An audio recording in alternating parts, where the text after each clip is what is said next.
seruan-seruan yang mempertanyakan kenapa orang yang punya track record tidak baik di KPK, integritasnya dipertanyakan, masuk dan diloloskan oleh pansel. Tapi pansel waktu itu mengatakan tidak ada catatan di KPK. Kalau tidak ada catatan tidak betul, karena dalam waktu yang sama Deputi Deputi Pengawasan Internal dan Pengaduan Masyarakat itu juga kirim surat ke pansel dan menawarkan bukti. Ini loh buktinya. Silahkan kalau mau lihat bukti datang ke KPK.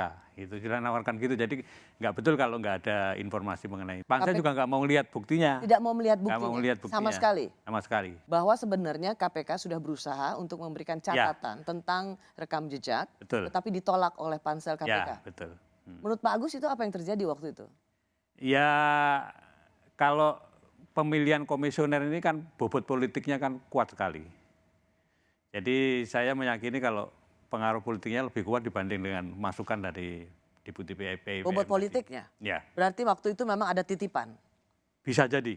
Pada masa Pak Agus Raharjo menjadi ketua KPK dan Deputi Penindakan waktu itu Pak Firly Bahuri memang terbukti melakukan tindakan pelanggaran etik berat, Pak Agus tidak sempat memberikan sanksi, padahal Pak Agus punya otoritas untuk itu, tetapi sudah keburu ditarik oleh Mabes Polri. Maksudnya waktu itu memang Mabes Polri ingin menyelamatkan Firly Bahuri? Ya saya pikir bukan hanya Mabes Polri mungkin ya, banyak pihak yang terkait dengan politik pada waktu itu juga mungkin berkepentingan terhadap itu.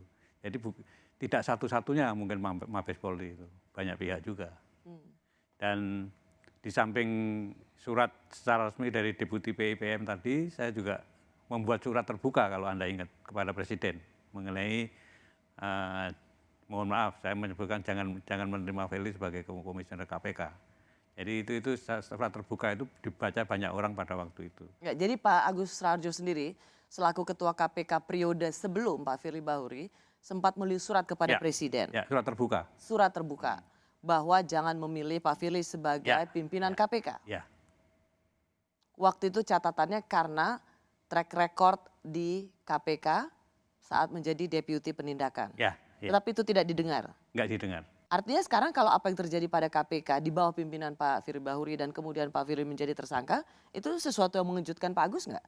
Ya sebetulnya tidak, walaupun pada waktu awal-awal masuk Pak Firly termasuk marah kepada saya, kenapa Bapak mau digantikan orang malah tidak memuluskan jalannya, malah kelihatan menghambat dan mencegah saya masuk gitu. Jadi Pak Firly termasuk yang marah pada saya.